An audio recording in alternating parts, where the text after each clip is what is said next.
Hi, my name is Priyanka, and today I'll be talking about my dignified menstruation.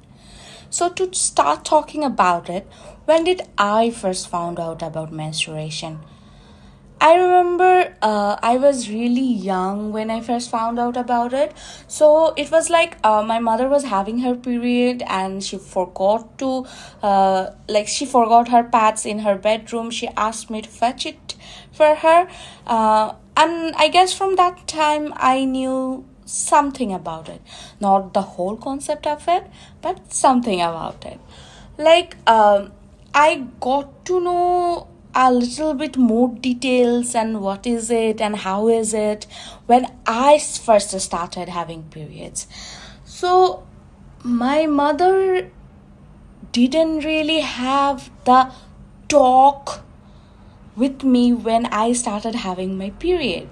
So she was like, it's normal, you'll have it every month now, you are a woman now, and this and that and that.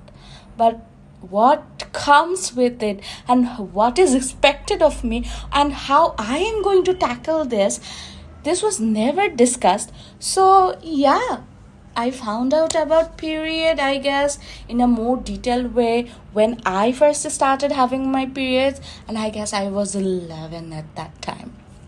So, how was menstruating for me while growing up? It was really very frustrating, to be honest, because I do not have regular periods. So one month it is there and the other month it is not. So it was really very frustrating about it, and it wasn't in a constant line. So for example, this month I am having my period on the 5th, and after that I do not have my period, and that after that month I guess I am having my period on the 10th. So I don't know how to prepare for it.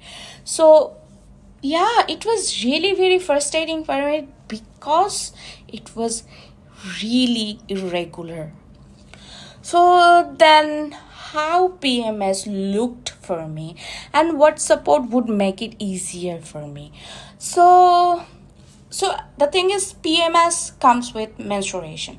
Like, you have your menstruation and you start having your menstruation, and some form of PMS is like always there when you start having your menstruation.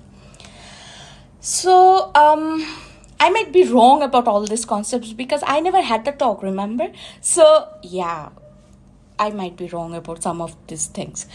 Uh, so about PMS, so I didn't have that much of, the people talk about the PMS, that like intense PMS. I didn't have that much of intense PMS because I didn't have my periods regularly, and again, I didn't have the talk, so I don't know if you have your PMS even if you do not have your periods. So my PMS wasn't that much prevalent. I remember, like, some of it that I could guess is the depression and anxiety that comes before my period. Like, I feel like the world isn't fair to me, everyone hates me, I do not deserve to live, why is this happening to me, and everything. So these are some of the things that come to my head when I am having, like, before I am having my period. And I remember in 2020 during the pandemic, I had my periods regularly, and at that time, one of the PMS symptoms that I noticed was having pimples in my forehead. I had crazy pimples in my forehead. So yeah, these are some of the symptoms that I, like, PMS, that I observed when I was growing up. And what will help me, what will make it easier for me? So I guess talking about menstruation, like talking about menstruation to not only female but to everyone, starting from your kid to your baba and everyone, your uncle or your brother, everyone, having an open conversation about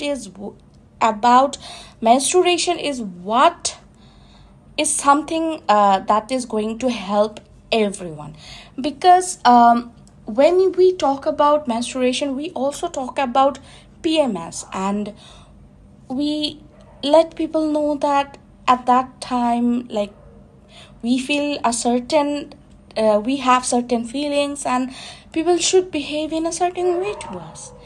So I guess I have talked a lot about it. For me, it's a tata for today. Bye. Hi, I'm Shara. I first came to know about menstruation when I was 9. My mother told me about it. So one evening she sat me down and explained what is menstruation, how it happens, why it happens, and what do I need to do when it happens to me. She also explained how my body will be changing after that, and what are the things that I should know and I should be okay with. So by the time I was 10 and I had my first period, it was very normal for me. I was prepared for it. While growing up, menstruation was very normal for me because I could talk about it with my mother.